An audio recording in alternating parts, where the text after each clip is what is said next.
오늘 하나님께서 우리에게 주시는 말씀은 데살로니가 전서 4장 13절에서 18절까지 말씀입니다. 데살로니가 전서 4장 13절에서 18절까지 말씀입니다. 신약성경 331페이지에 있습니다. 데살로니가 전서 4장 13절에서 18절까지 말씀 우리 함께 교독하도록 하시겠습니다. 형제들아, 자는 자들에 관하여는 너희가 알지 못함을 우리가 원하지 아니하노니 이는 소망 없는 다른 이와 같이 슬퍼하지 않게 하려 함이라.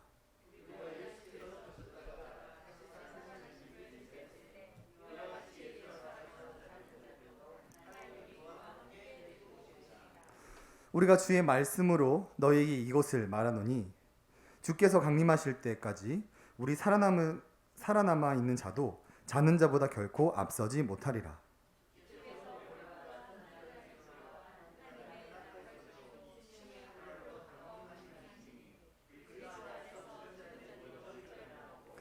그 후에 우리 살아남은 자들도 그들과 함께 구름 속으로 끌어올려 공중에서 주를 영접하게 하시리니 그리하여 우리가 항상 주와 함께 있으리라. 그러므로 이러한 말로 서로 위로하라. 아멘. 성경은 우리 인생에 대하여 이렇게 말을 해주고 있습니다. 우리의 연수가 70이요 강건하면 80이라도 그 연수의 자랑은 수고와 슬픔뿐이요 신속히 가니 우리가 날아가나이다. 성경은 우리의 인생을 70이요 강건하면 80이다. 그리고 우리 삶의 자랑거리는 오직 수고와 슬픔뿐이다. 그리고 이마저도 신속하게 날아간다고 표현을 하고 있습니다. 그리고 오늘날에는 이마저도 누리기 어려운 시대를 살아가고 있습니다. 각종 질병과 바이러스 그리고 다양한 사건 사고들로 인해 우리 삶의 죽음이 언제 찾아올지 모르는 아주 불안한 시대를 살아가고 있죠. 그래서 장례식장을 가면 미처 대비하지 못한 죽음으로 인해 수많은 사람들이 곡소리를 내는 것을 우리는 들을 수 있습니다. 그래서 사자성어 중에 이런 말이 있습니다. 전분세라. 개똥밭에 굴러도 저승보다는 이승이 낫다라는 의미예요. 이 세상 사람들이 죽음에 대해서 얼마나 부정적으로 생각하는지 알 수 있는 것이죠.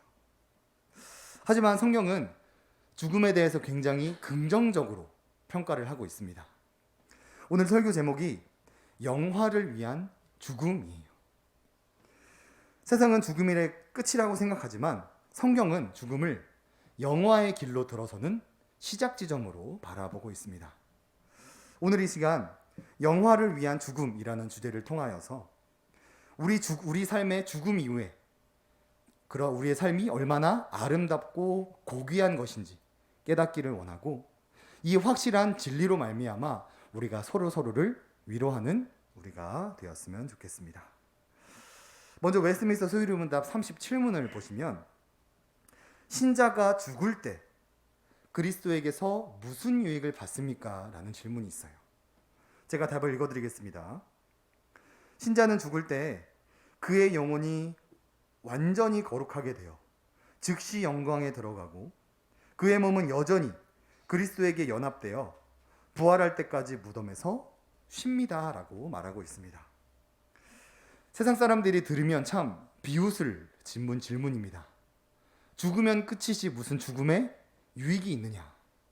하지만 성경은 신자가 죽을 때 예수님에게 두 가지 유익을 받게 된다고 말합니다. 우리 첫 번째 유익을 함께 읽어볼까요? 시작. 우리가 거룩하게 되어 영광에 들어가게 됩니다. 우리가 전에 구원의 서정에 대해서 살펴본 적이 있죠.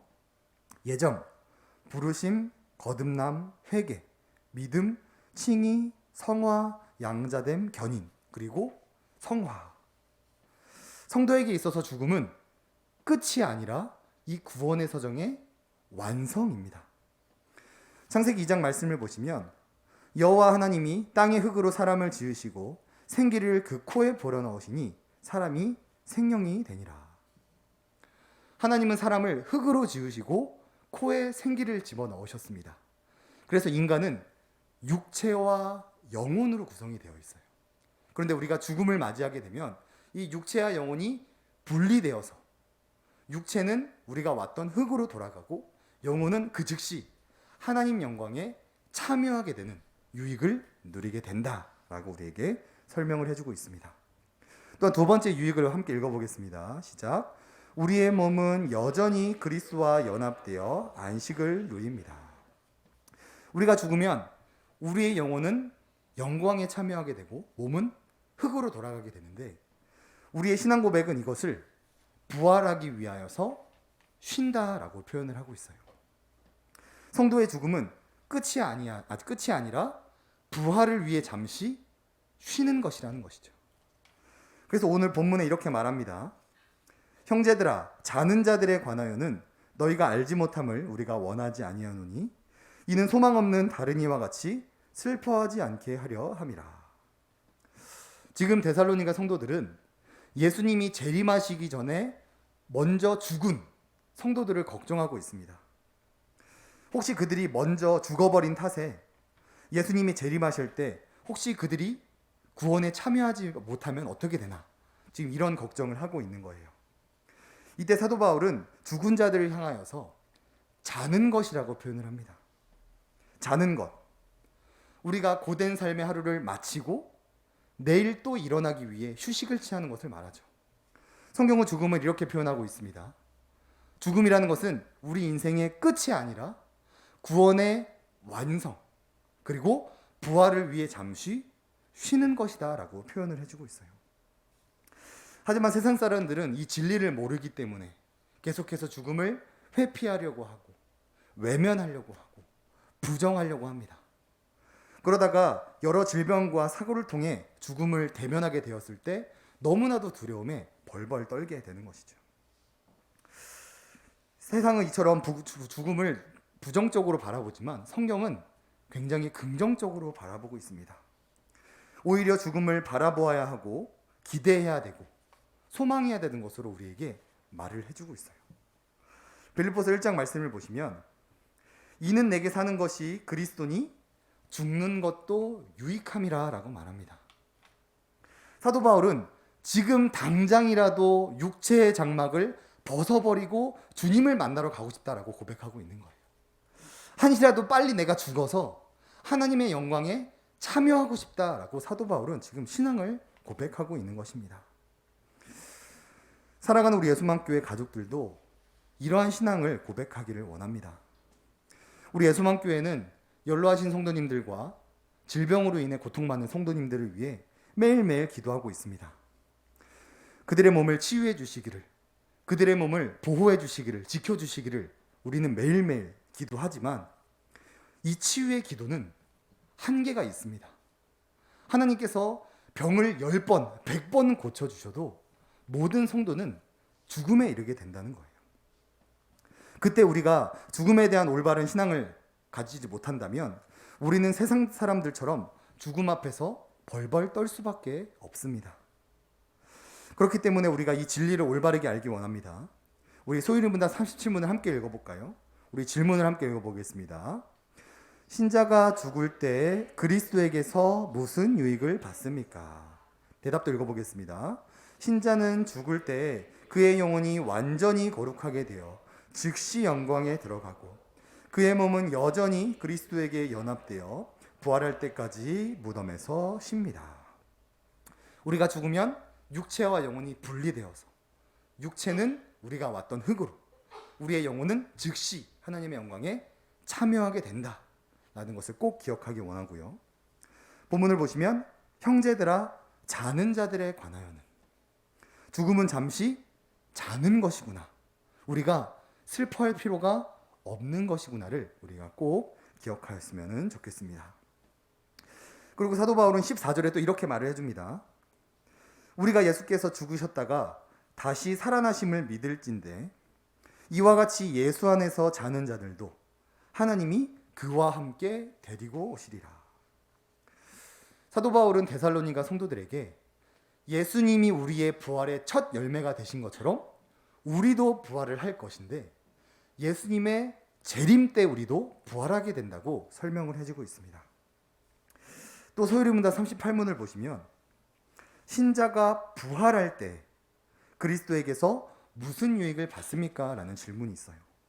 답을 제가 읽어드리겠습니다. 신자는 부활할 때 영광 중에 일으킴을 받고 심판날에 공적으로 인정되어 죄 없다함을 얻으며 영원토록 하나님을 충만하게 즐거워하면서 완전한 복을 누릴 것입니다. 라고 소개하고 있습니다. 우리 신앙고백서는 신자가 부활할 때 세 가지 유익을 누린다고 말해주고 있어요. 우리 첫 번째 유익을 함께 읽어보겠습니다. 신자는 영광 가운데 부활하게 됩니다. 우리가 죽음을 맞이했을 때 육체와 영혼이 분리되는데요. 우리가 부활할 때는 이 육체와 영혼이 다시 연합을 하게 됩니다. 그런데 이전보다 더 영광스러운 몸으로 부활하게 된다고 성경은 말하고 있습니다. 고린도전서 15장 말씀을 보시면 죽은 자의 부활도 그와 같으니 썩을 것으로 심고 썩지 아니할 것으로 다시 살아나며 욕된 것으로 심고 영광스러운 것으로 다시 살아나며 약한 것으로 심고 강한 것으로 다시 살아나며 육의 몸으로 심고 신령한 몸으로 다시 살아나느니 육의 몸이 있은즉 또 영의 몸도 있느니라 라고 고백을 해주고 있어요. 우리가 부활할 때에는 지금 우리가 가진 육체보다 더 영광스러운 몸으로 부활하는 유익을 받는다는 것입니다. 이것이 어떤 구체적으로 설명을 하고 있지 않기 때문에 어떤 영광스러운 몸인지는 알 수 없지만 이런 유익을 받게 된다라고 성경은 말을 해주고 있습니다. 우리 두 번째 유익도 함께 읽어보겠습니다. 신자는 공개적으로 인정받고 무죄에 사면 됩니다. 우리가 부활할 때 우리만 부활을 하는 게 아닙니다. 믿는 자와 믿지 않는 사람들이 모두 부활하게 되어서 그리스도의 심판대 앞에 서게 돼요. 고린도후서 말씀을 보시면 이는 우리가 다 반드시 그리스도의 심판대 앞에 나타나게 되어 각각 선악간에 그 몸으로 행한 것을 따라 받으려 함이라. 우리가 지금 예수님을 믿어 우리는 이미 의인이 되었지만 구원이 완성이 된 것은 아닙니다. 우리의 구원의 완성은 우리가 부활할 때 이 지긋지긋한 죄의 굴레에서 벗어나 하나님이 보시기에 심히 좋았더라라고 말씀하셨던 그 상태가 바로 부활 때 우리가 겪게 되는 유익이다고 성경은 설명하고 있습니다. 우리 마지막 유익을 함께 읽어보겠습니다. 시작.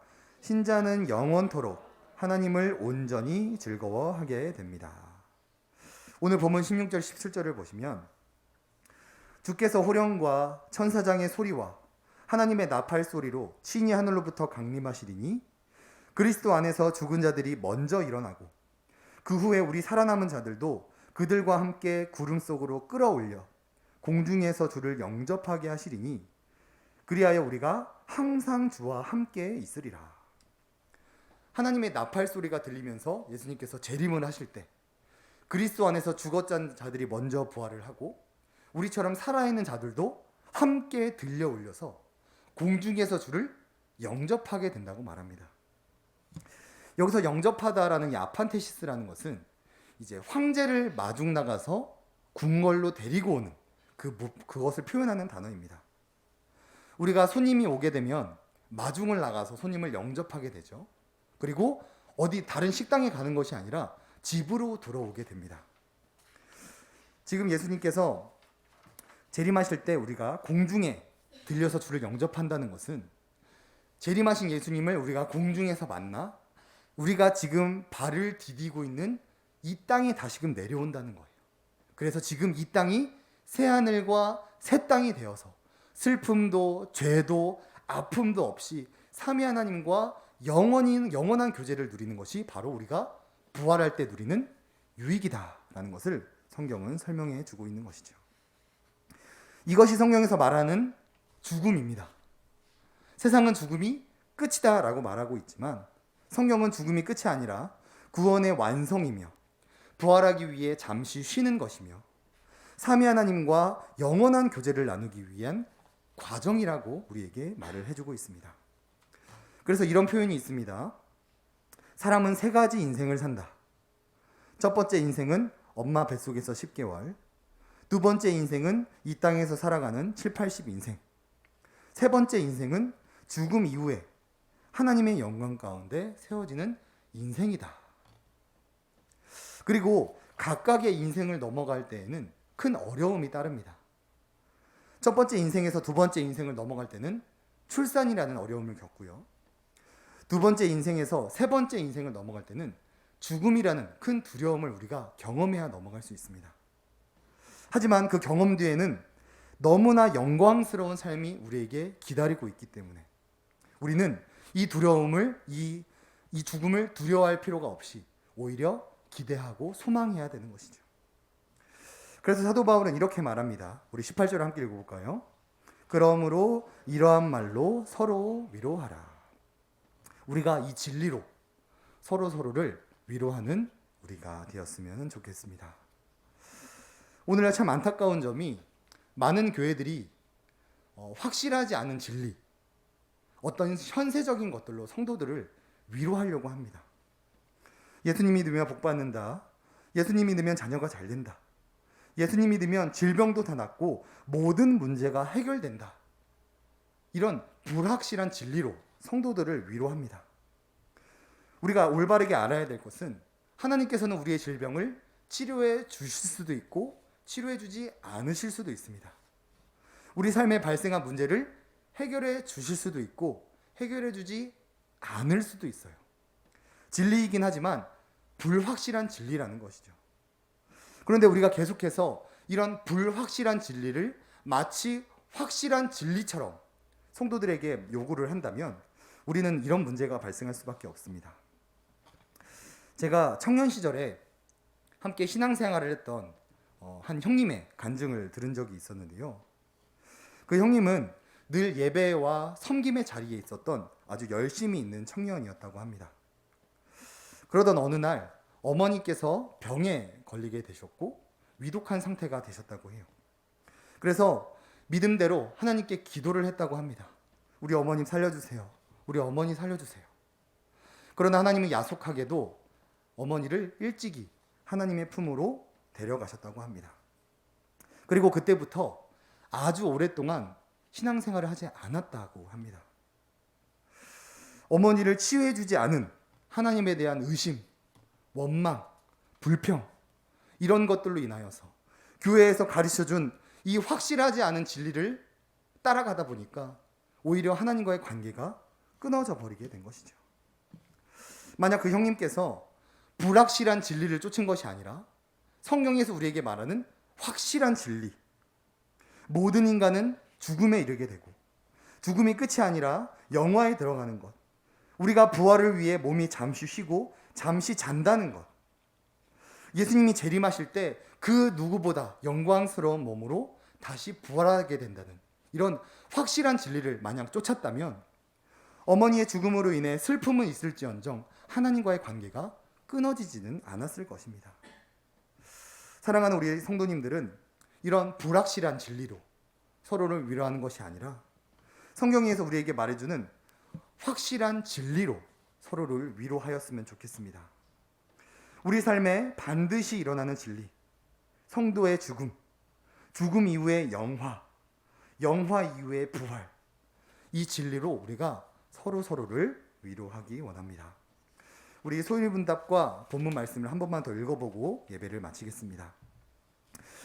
웨스민스터 소일문답 37문, 신자가 죽을 때 그리스도에게서 무슨 유익을 받습니까?